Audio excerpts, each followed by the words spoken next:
आज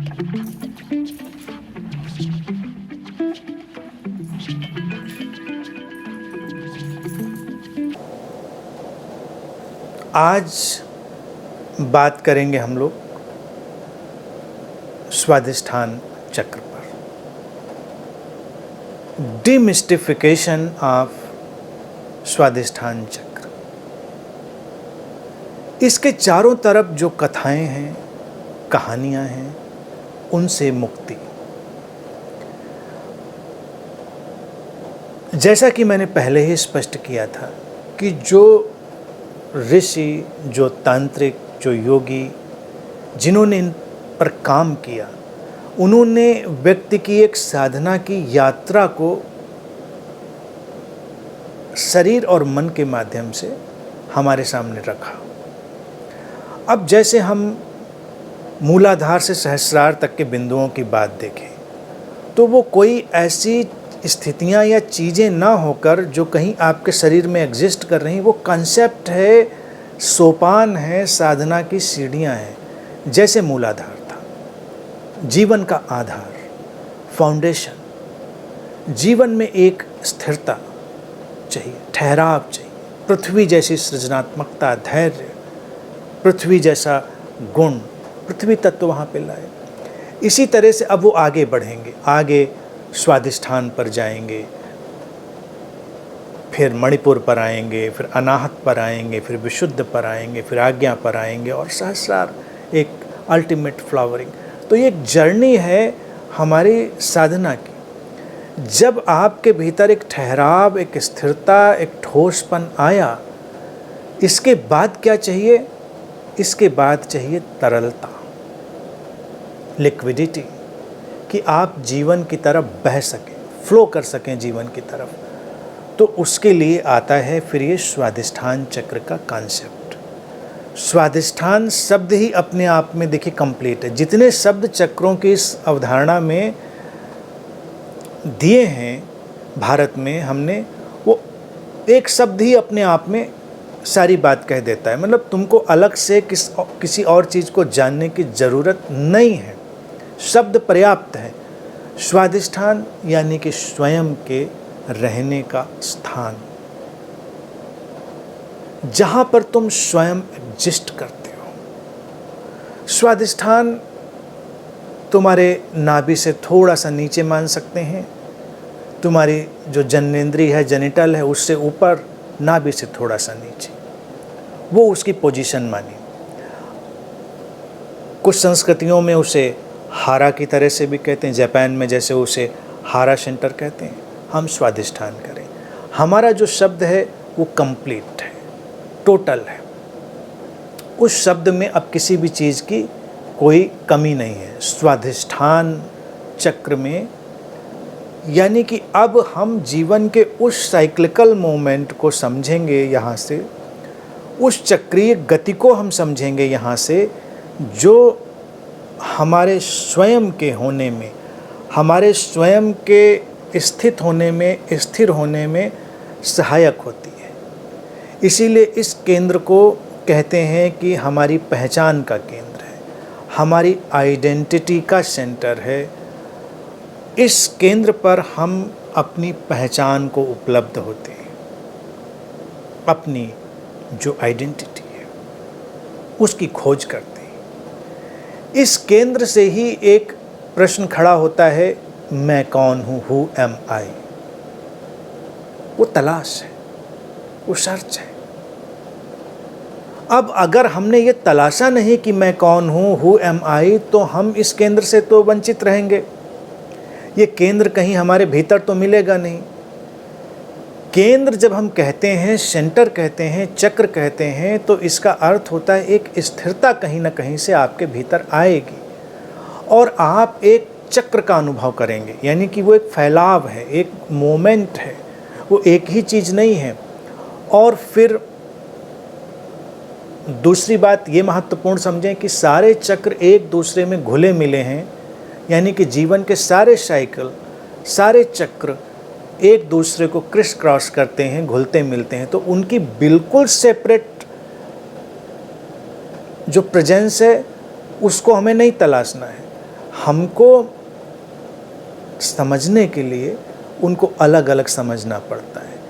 तो ये जो सेंटर है स्वादिष्ठान चक्र, इसको हमने कहा कि ये हमारे स्वयं का स्थान है, और फिर इसमें हमने जल तत्व को माना।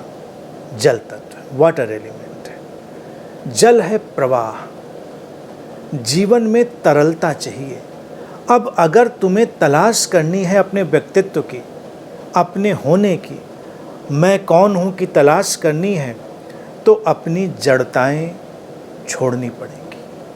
पहले हमको अपने भीतर एक स्थिरता लानी है, जीवन के लिए वो ज़रूरी है।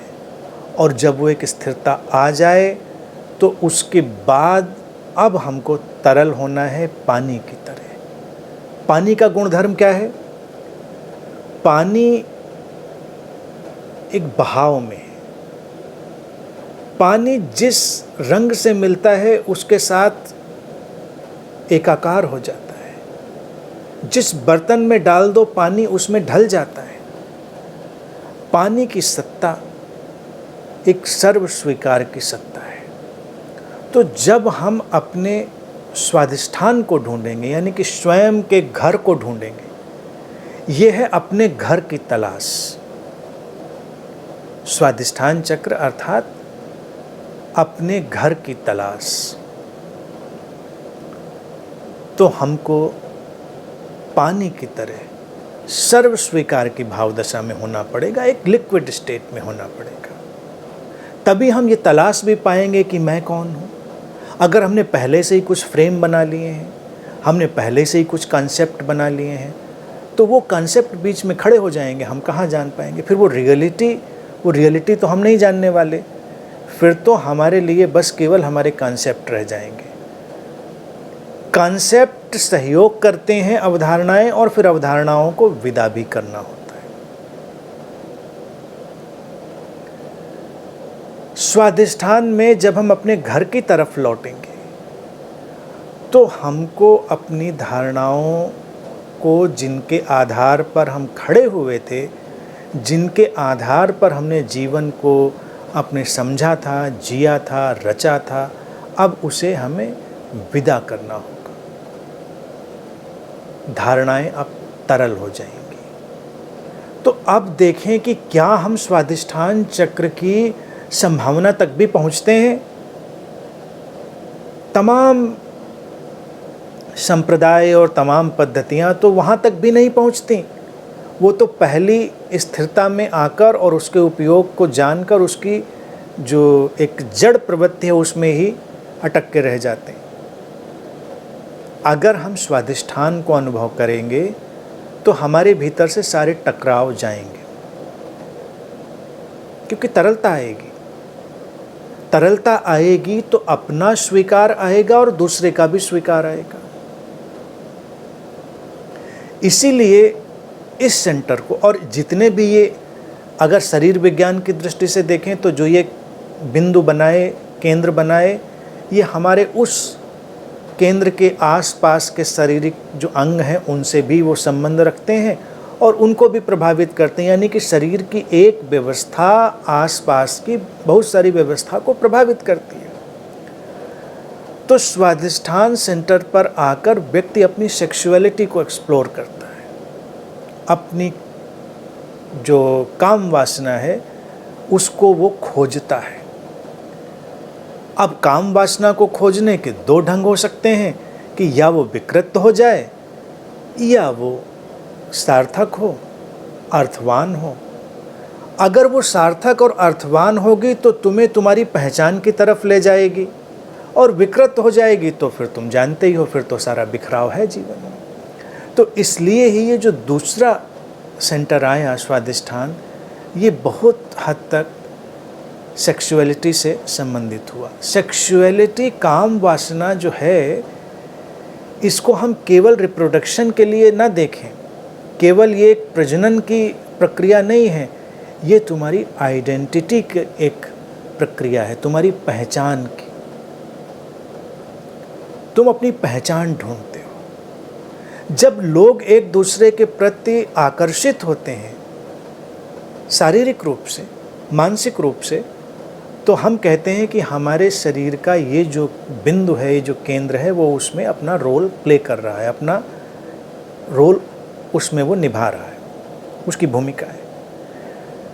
वो आकर्षण किसी भी तल का हो, उस आकर्षण के माध्यम से हमें तलाश अपनी है, हमें तलाश दूसरे की नहीं है। लोग उलझ के रह जाते हैं दूसरे की तलाश में, जबकि हम दूसरे के माध्यम से अपनी तलाश में हैं। ये सेंटर है रिटर्निंग टू द सोर्स का, अपने स्रोत में वापस लौटने का। ये सेंटर ऑफ बीइंग है, अपने होने का, अपना घर है, वहाँ लौटना है, महत्वपूर्ण है। तो अपने घर तक हम कभी कभी लौटते हैं दूसरे के घर से होकर, कि अपने घर की पहचान नहीं है। इसीलिए तुमको अपना घर भी कभी कभी अच्छा लग सकता है अगर तुम बहुत घूम आओ इधर उधर। तो कई बार जो लोग बहुत सारा ट्रैवल करते हैं, यहाँ वहाँ जाते हैं, तो बेसिकली वो वहाँ की स्थितियों को एंजॉय जितना करते हैं वो अपनी जगह है, लेकिन वो लौट कर अपने घर को फिर से एंजॉय कर सकें, उसके मूल में ये बात बड़ी महत्वपूर्ण होती है कि जब आप यहाँ वहाँ से घूम घाम कर लौटते हैं तो आपको अपना घर, अपना कमरा, अपना बिस्तर अच्छा लगता है, कंफर्टेबल लगता है, आपको लगता है बहुत अच्छा, आप आराम से सो सकते हैं। आप कितने भी महंगे होटल में रुके हों, कितना भी आपने ट्रैवल में शानदार सारा व्यवस्था का जो तामझाम है देखा हो, लेकिन जब अपने घर में अपने बिस्तर पर आप आते हैं तो बहुत आनंदित अनुभव करते हैं। तो इसीलिए दूसरों की तरफ से लौट कर भी अपनी तरफ आना एक मनुष्य के मन की प्रक्रिया है। और तंत्र और योग ने बहुत ही समझदारी से, बहुत ही चतुराई से व्यक्ति के मन को समझकर इन सारी बातों को रखा। उसको पता था कि ये सब बातें आएंगी, तो इन बातों को समझाने के लिए ये सब चीज़ें हमको लानी हैं। इसी केंद्र पर जो साधना की तांत्रिक तमाम पद्धतियां हैं, पंचमकार की पद्धतियां हैं, वो भी आती हैं। जो from sex to super consciousness, संभोग से समाधि की बातें, वो भी इसी केंद्र से आती हैं। लेकिन क्या सचमुच में आती हैं या वो विकृति में ले जाती है, अलग विषय। योगियों तांत्रिकों ने तो प्रश्न उछाल दिया, लेकिन उनको पता नहीं था कि मनुष्य कैसा है। मनुष्य को तो समझने के लिए उनको उस समय लगा होगा कि सरल है, व्यक्ति समझा दें। कभी कभी तमाम कॉन्सेप्ट ऐसे हो जाते हैं, बंदर के हाथ में उस्तरा दे देना, सुना होगा बंदर के हाथ में उस्तरा। अब बंदर के हाथ में उस्तरा दे देंगे, यानी रेजर दे देंगे, तो बंदर बैठ के शेव तो करेगा नहीं, वो गला भी काट सकता है, कुछ भी काट सकता है, काट पीट उत्पात कर सकता है। तो ये जो कॉन्सेप्ट हैं कई बार ऐसे ही मनुष्य के हाथ में पड़ गए जैसे बंदर के हाथ में उस्तरा। अब उस्तरा लेकर घूम रहे हैं, तो कोई मूलाधार लेकर घूम रहा है, तो कोई स्वादिष्ठान लेकर घूम रहा है, कोई मणिपुर लेकर घूम रहा है, और सर्वोपरि जो सर्वाधिक रुचि वाला है वो आज्ञा चक्र, थर्ड आई लेकर घूम रहे लोग। तो यहाँ पर पूरा तुमको डार्विन का विकासवाद लग जाएगा कि बंदर तो है मूल रूप में, उसके हाथ में एक धारणा का उस्तरा भी पड़ गया है। अब उस धारणा के उस्तरा का वो क्या करेगा, ये तो सामने सबके परिलक्षित हो रहा है। इसीलिए मैंने चाहा कि हम लोग समझें इन सारी बातों को, इस डिमिस्टिफिकेशन को समझें कि आप उस्तरे के चक्कर में न पड़िए, आप बात को समझिए। स्वादिष्ठान को समझेंगे तो आप अपनी आइडेंटिटी के प्रोसेस को समझेंगे, आइडेंटिटी के प्रोसेस को समझेंगे, अपनी सेक्सुअलिटी को समझेंगे, तो अपने ईगो के पैटर्न को, उसकी वीविंग को समझेंगे, उसकी बुनावट को समझेंगे। ये सब है वहाँ पर। आम तौर से अभी की जो धारणा है, व्यक्ति अपने स्वादिष्ठान से भागा हुआ है, वो बेघर है। बेघर क्यों है? क्योंकि अपने घर में नहीं है, स्वयं में स्थित नहीं है। स्वयं में स्थित क्यों नहीं है? क्योंकि वो डरा हुआ है। डरा हुआ है अपने को पहचानने से, वो डरा हुआ है ये प्रश्न अपने से पूछने से कि मैं कौन हूँ, हु एम आई। और इसलिए वो चाहता है कि दूसरे उसकी आइडेंटिटी बना दें। तो देखिए कैसा दुष्चक्र पैदा होता है। इसीलिए चक्र के साथ एक शब्द हमने भारत में दुष्चक्र भी आविष्कार किया। तो अगर इस चक्र में आप दुष्चक्र भी जोड़ दें तो आपको बड़ी सुविधा हो जाएगी। हर चक्र का अपना एक दुष्चक्र है। तो ये दुष्चक्र, हम चाहते हैं कि कोई मजहब, कोई किताब हमें बना दे, हमको बता दे कि हमको क्या करना है, कोई बता दे हमको कि हमें क्या नहीं करना है। इसीलिए किताबें आ जाती हैं, मजहब आ जाते हैं, कमांडमेंट्स आ जाते हैं, फतवे आ जाते हैं, सिद्धांत आ जाते हैं, क्योंकि हमने अपने आप को तो खोजा ही नहीं। अब सवाल रहा उस काम वासना को समझने का, जो इस सेंटर से बहुत रिलेटेड है, बहुत ही इंपॉर्टेंट चीज़ है।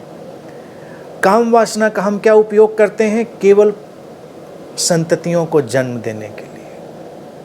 जबकि यहीं पर एक संभावना है कि आप उसी काम वासना से जब संततियों को जन्म देने का काम कर सकते हैं तो स्वयं को जन्म देने का भी काम कर सकते हैं।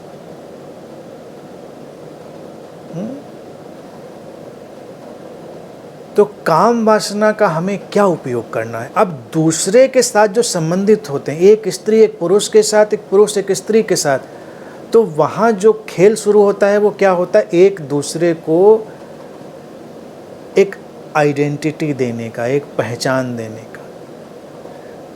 जो तथाकथित प्रेम का आकर्षण है वो क्या आकर्षण है? कि कोई तुमको एक पहचान देता है,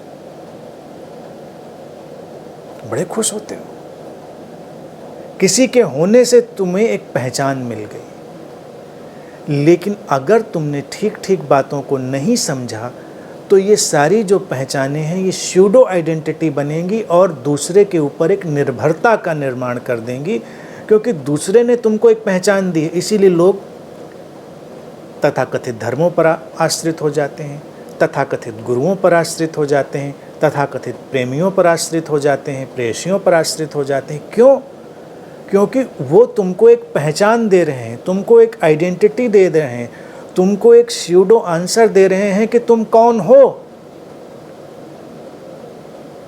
और जब तक हम अपने से ये प्रश्न नहीं पूछेंगे कि मैं कौन हूँ, हु एम आई, इस स्वाधिष्ठान कुछ काम करने वाला नहीं। स्वाधिष्ठान काम ही तब करेगा जब तुम अपनी वास्तविक पहचान की ओर लौटोगे। और तब जो काम वासना है, सेक्सुअलिटी है, उसको तुम समझोगे, उसके संरचना को समझोगे, और जब समझोगे तो उसकी विकृति से बाहर आओगे। लोग चाहते हैं, देखिए धर्मगुरु चाहते हैं, नैतिकवादी लोग चाहते हैं, तमाम लोग चाहते हैं कि ये जो काम वासना से विकृतियां हैं ये ना आए, लेकिन वो ना आए, लेकिन समझने के लिए कोई तैयार नहीं।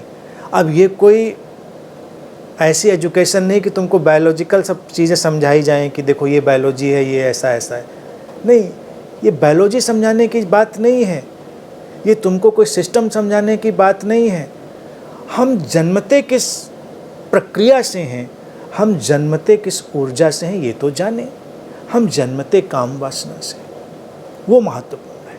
इसीलिए ये सेंटर सर्वाधिक महत्वपूर्ण हो जाता है। माँ के गर्भ में हम जुड़े होते हैं अपने नाभि के रज्जु से, उसके धागे से, उस थ्रेड से। पोषण पाते हैं हम गर्भ में उस नाभि रज्जु से, उस थ्रेड से, उस कॉर्ड से।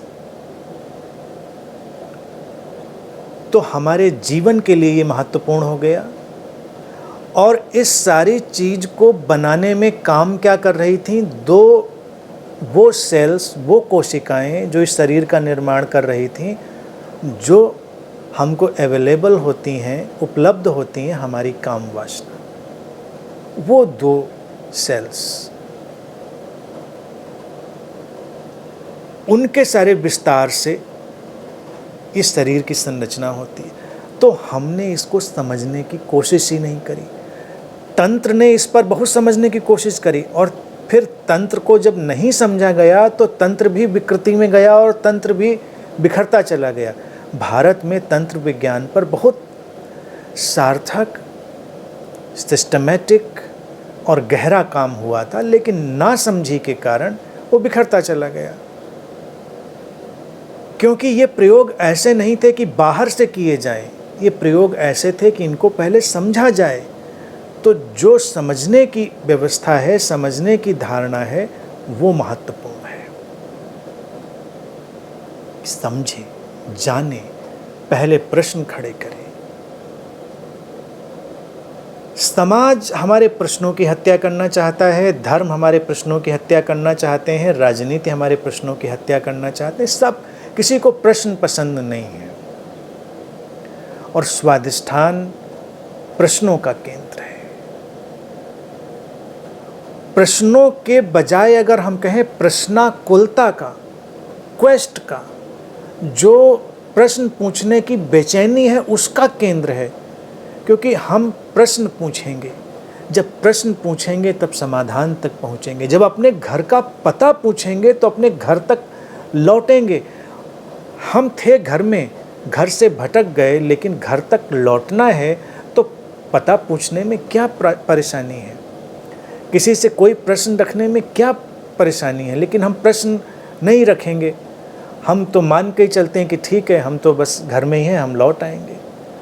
तो इसीलिए कोई भी व्यक्ति आम तौर से जीवन की इन मूलभूत बातों को समझे बिना अध्यात्म की यात्रा में चल देता है और फिर कहीं नहीं पहुंचता। तमाम तरह के भटकाव उसके अंदर आते चले जाते हैं। तो इसलिए ज़रूरी है स्वाधिष्ठान पर जो जीवन के साइक्लिकल मोमेंट हैं उनको समझा जाए। और साइक्लिकल मोमेंट विचारों के हैं, भावनाओं के हैं, हमारी ऊर्जाओं के। ये सारी गतियाँ और ये समझ, ये पहचान और ये प्रश्न इतना सिरा पकड़ें। इसको ज़्यादा आप अभी दूर तक ले जाने के बजाय आप पहला सिरा बस पकड़ के रखें। पहचान की खोज, सर्च फॉर द आइडेंटिटी, और तुम्हारे भीतर प्रश्न पूछने की क्षमता। ये सारी बातें तुम्हारे स्वाधिष्ठान में तुमको स्थित करेंगे, यानी कि तुमको तुम्हारे घर में वापस लौटाएंगी। तो अगर कोई यूं बात करता है कि स्वाधिष्ठान चक्र मेरा सक्रिय हो गया, तो क्या सक्रिय हो गया?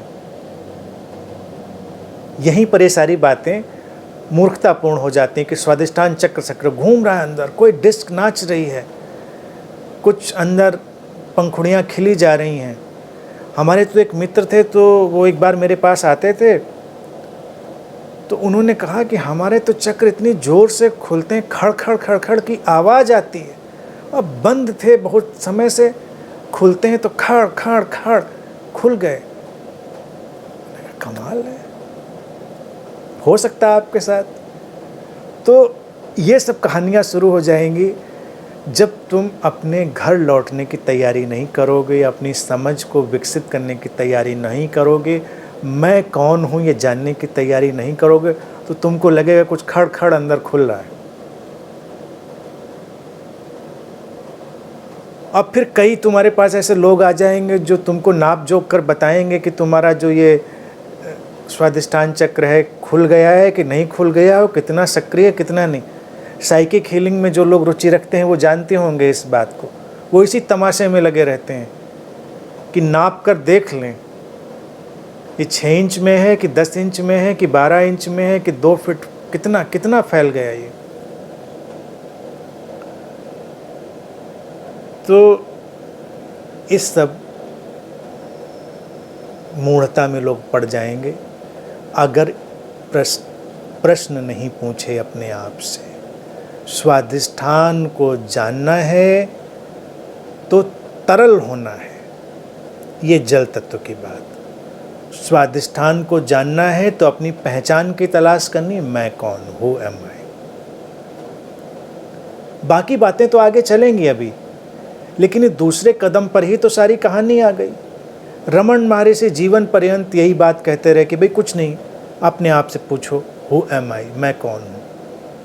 अब वो कोई मंत्र नहीं है कि आप बैठकर उसको जपें, मैं कौन हूँ, मैं कौन हूँ, who am I, who am I. मंत्र नहीं है, उस पर ध्यान के प्रयोग किए जा सकते हैं, लेकिन वो एक बेचैनी है, तुम्हारी प्रोजेक्टेड आइडेंटिटी से हट जाने की बात है। तो इन बातों को जो समझेगा वो स्वाधिष्ठान में प्रवेश करेगा, यानी कि स्वयं के घर में लौटेगा।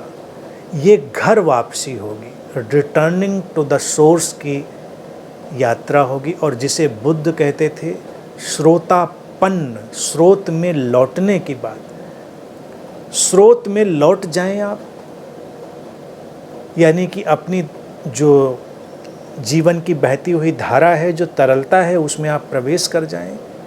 फिर तो वो नदी ही तुमको बहा कर ले जाएगी, फिर वो तुमको बहा कर ले जाएगी, फिर आगे की स्थितियां तुमको अपने आप संभाल लेंगी। तो यहाँ पर समझ का जो पड़ाव है वो सर्वाधिक महत्वपूर्ण है। और अगर आप अपने इस बिंदु पर ध्यान देना शुरू करें शरीर के माध्यम से भी, तो तुम अपनी काम वासना को समझ पाओगे, अपने भय को समझ पाओगे, अपनी पहचान के संकट को समझ पाओगे। तुम अपने जीवन में आती हुई तमाम धाराओं को, समृद्धि को, तुम्हारी पहचान को व्यवस्थित और अव्यवस्थित करने वाले पैटर्न्स को, सबको समझ पाओगे, अपने संबंधों को समझ पाओगे। अगर तुम अपने इस बिंदु को नहीं समझ पाए तो तुम कभी भी संबंधों को समझ नहीं पाओगे। संबंधों का बिखराव ही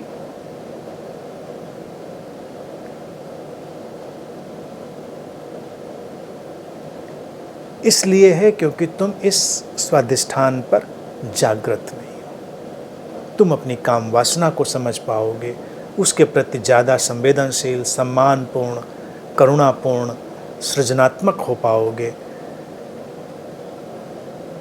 स्वाधिष्ठान में जितना तुम लौटोगे, तुम व्यक्ति को वस्तु में बदलने के बजाय उसको जीवंतता में देखने की पात्रता पालोगे।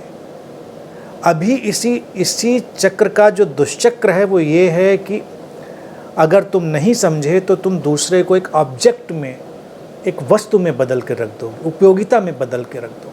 किसी को किसी कंसेप्ट में रिड्यूस करना, उसको वस्तु में बदल देना है, वो हिंसा है, सूक्ष्म हिंसा है।